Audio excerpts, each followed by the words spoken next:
त्रेता युग में कौशल साम्राज्य की अवधपुरी नामक नगरी पर चक्रवर्ती सम्राट महाराज दशरथ का शासन था।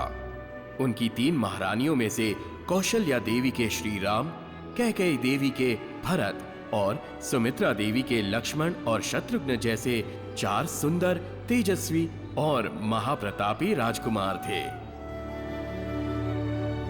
रघुकुल के कुल गुरु महामुनि श्री वशिष्ठ से चारों राजकुमारों ने चारों वेदों का ज्ञान और 64 प्रकार के अस्त्र शस्त्र विद्या ग्रहण की।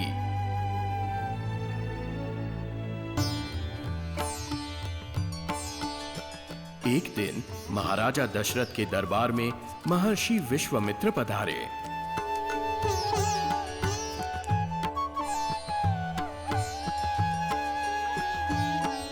सुस्वागतम महर्षि विश्वामित्र। अहोभाग्य हमारे, प्रणाम स्वीकार करे महर्षि। हे रघुवंशी शिरोमणि, आज मैं आपके समक्ष एक सहायता हेतु उपस्थित हुआ हूँ। यह इस सेवक का सौभाग्य होगा ऋषिवर। मैं अपने पुत्र राम की सौगंध खाकर कहता हूँ, संपूर्ण रूप से आपकी सहायता करूंगा। आपके पुत्र राम को मेरे संग हमारी सुरक्षा करने हेतु मेरे आश्रम भेजे। वहाँ हमें एक यज्ञ पूर्ण करना है जिसमें कुछ राक्षस विघ्न डाल सकते हैं, और मुझे संपूर्ण विश्वास है कि इस यज्ञ को पूर्ण करने में राम ही हमारी सहायता कर सकते हैं। आपकी आज्ञा शिरोधार्य है ऋषिवर।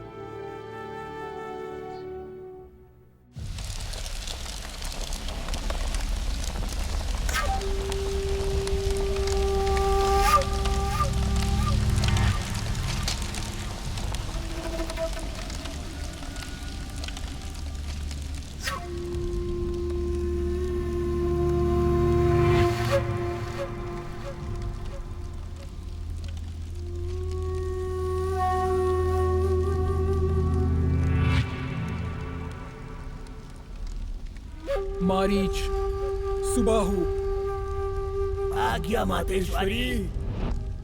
मेरे महाप्रतापी पुत्रों, सूचना मिली है कि राक्षसों के शत्रु विश्वामित्र एक महायज्ञ करने जा रहे हैं।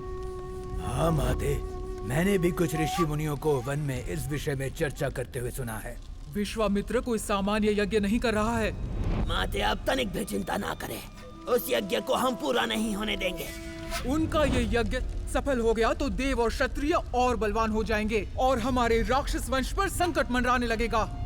यदि इस ताड़का वन पर हमें अपना साम्राज्य बनाए रखना है तो हमें उसे ये यज्ञ करने से यथा समय रोकना होगा। हमारी शक्ति और पराक्रम को देख विश्वामित्र को भयभीत होना चाहिए, परंतु हमें उस महामुनि से बल के साथ बुद्धि से भी लड़ना होगा। इसलिए मैंने ये निर्णय किया है कि पहले मैं जाकर उन्हें अपना वंश छोड़ने पर विवश करती हूँ। यद्यपि इसमें मैं असफल रही तो तुम जाकर उसके यज्ञ को भंग कर देना। माते, आप केवल आज्ञा दीजिए, हम उनका यज्ञ भंग करके उन सभी को इतना प्रताड़ित करेंगे कि वो स्वयं वन छोड़ने पर विवश हो जाएंगे। ताड़का वन हमारा है और हमारा ही रहेगा। हमें यही करना चाहिए। आज मैं स्वयं जाकर उस मुनि विश्वामित्र के जीवन का चक्र समाप्त कर देती हूँ। तुम दोनों भ्राता तंत्र मंत्र और साधना करके अपनी शक्ति को संगठित करो और युद्ध के लिए तैयार रहो। जैसी आपकी इच्छा माते, ये ताड़का वन हमारा ही रहेगा। राक्षस माता ताड़का की जय, राक्षस माता ताड़का की जय, राक्षस माता ताड़का की जय, राक्षस माता ताड़का की जय, राक्षस माता ताड़का की जय।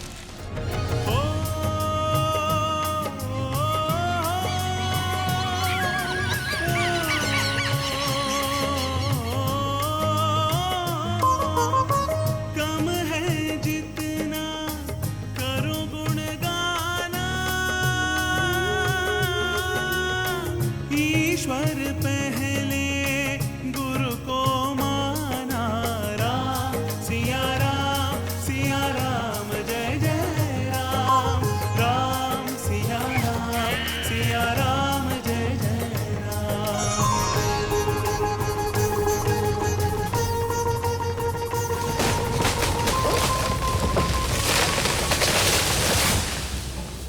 विश्वामित्र के यज्ञ को रोकने के लिए राक्षसी ताड़का उनके समक्ष आ पहुंची।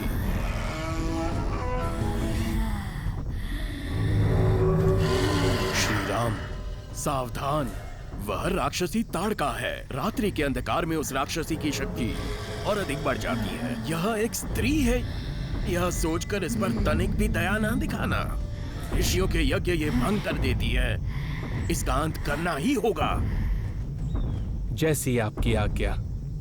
आप पूरी तरह निश्चिंत हो जाइए महामुनि, मैं अभी इसका अंत करता हूं।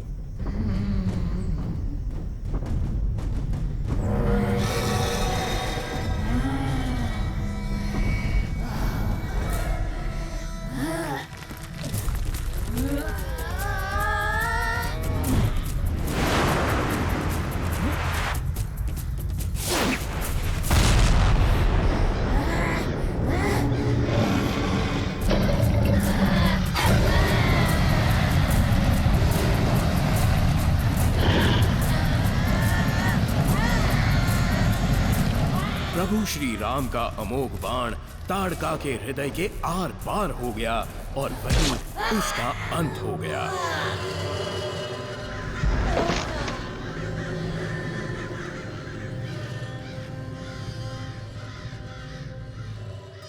ओम स्वस्ति न इंद्रो वृद्धश्रवाः स्वस्ति नः पूषा विश्ववेदाः स्वस्ति नः ताक्षरयो अरष्टिनेमिः स्वस्ति नो। जैसे कि महर्षि विश्वामित्र ने संकल्प किया था, उन्होंने उसी शुभ मुहूर्त में यज्ञ प्रारंभ कर दिया।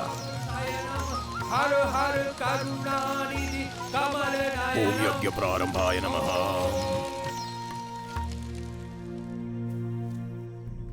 यज्ञ के मध्य में अपनी माता ताड़का को मारने वाले श्री राम से प्रतिशोध लेने और विश्वामित्र का यज्ञ भंग करने मरीच और सुबाहु वहां आए।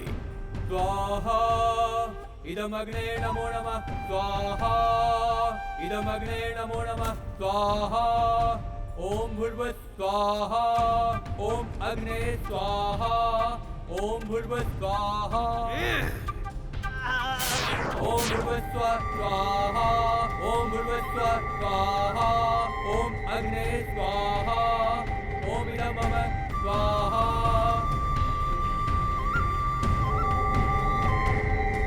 ओम नमः।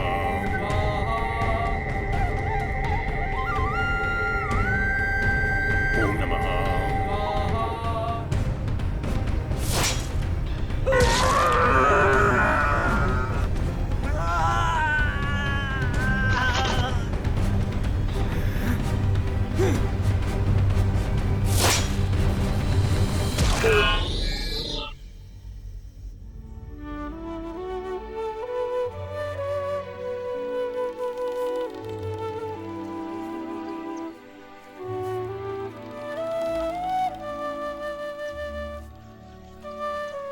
तत्पश्चात श्री राम और लक्ष्मण को लेकर वे महाराज जनक की राजधानी मिथिला की ओर चल पड़े। मार्ग में जब एक भूमि भाग पर श्री राम के पावनकारी चरण पड़े तो वहां पर एक श्राप के कारण पाषाण की मूर्ति बन वर्षों से श्री राम के आने की प्रतीक्षा कर रही देवी अहिल्या श्राप मुक्त हो जाती है। हे देवी, कृपया अपना परिचय दीजिए। हे श्री राम, मैं अहल्या हूँ। मैं गौतम ऋषि की पत्नी हूँ। पति के श्राप के कारण मेरी ये दुर्दशा हुई थी, परंतु आपके चरण इस भूमि पर पड़े और मैं श्राप मुक्त हो गई। आप धन्य हैं प्रभु।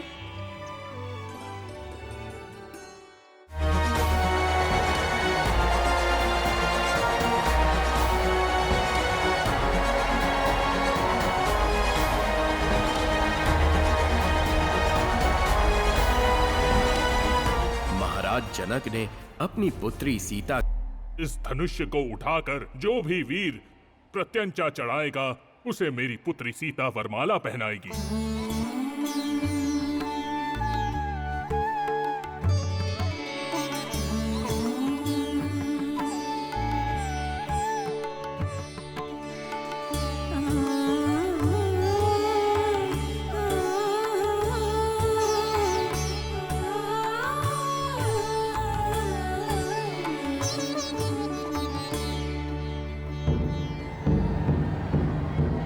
जनक की आज्ञा से स्वयंवर प्रारंभ किया जाता है।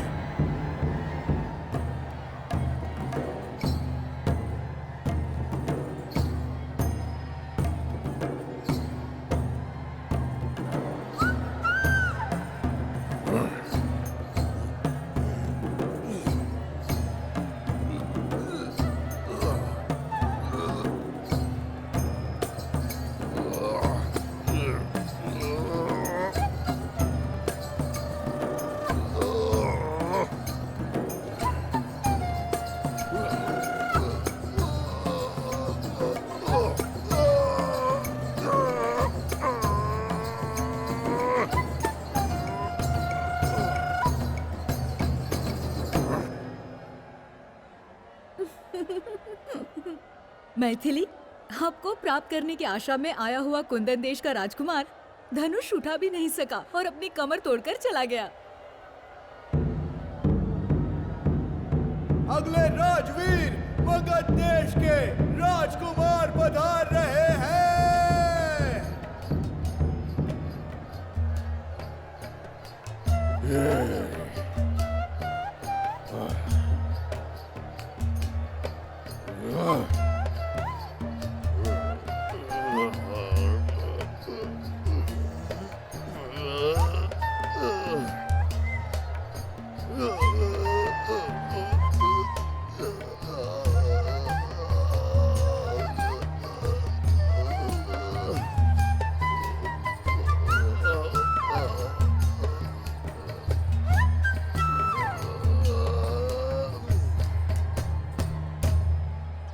देखा मैथिली, मगध देश का शक्तिशाली राजकुमार भी धनुष को उठा नहीं पाया है।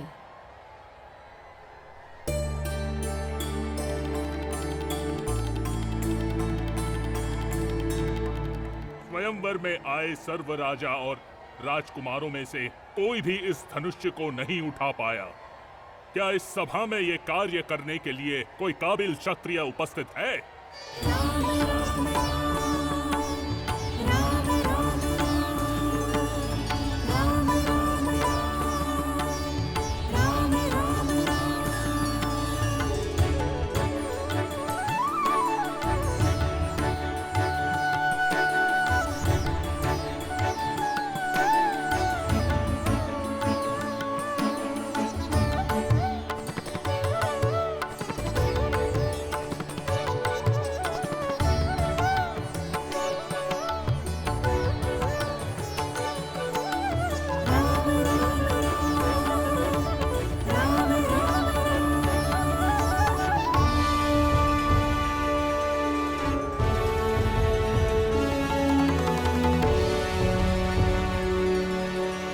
महर्षि, यदि आपकी अनुमति हो तो क्या मैं इस कार्य को करने का प्रयास करूं? हे रघुनंदन, ये आपके द्वारा ही संभव हो सकता था।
सौभाग्य का विषय है कि मेरे परम मित्र दशरथ के ज्येष्ठ पुत्र राजकुमार राम से मेरी पुत्री का विवाह होने जा रहा है।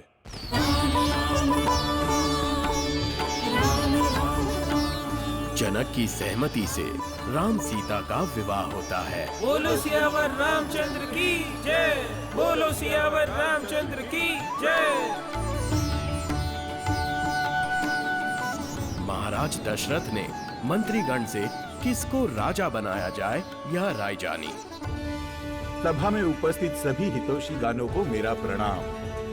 यह समयांतर के प्रतिरूप में मुझे ज्ञात हो रहा है कि मेरी आयु होती जा रही है। आपसे विचार विमर्श के पश्चात किस योग्य पुत्र को सिंहासन सौंपना उचित होगा? परंपरा के अनुसार आपके ज्येष्ठ पुत्र श्री राम का सिंहासन पर विराजमान होना उचित होगा। कुलगुरु उचित कह रहे हैं महाराज। राम के भीतर राजा बनने के सर्व गुण हैं।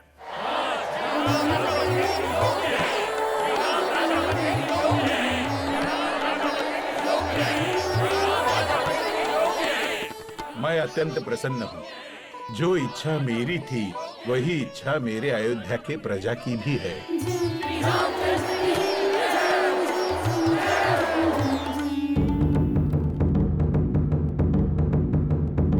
अवधपुरी में रहने वालों, आपके लिए शुभ समाचार है। महाराज दशरथ ने अपने ज्येष्ठ पुत्र श्री राम को अपनी राजगद्दी सौंपने का निर्णय लिया है। कल राज्याभिषेक में सभी नगरजनों को आना है।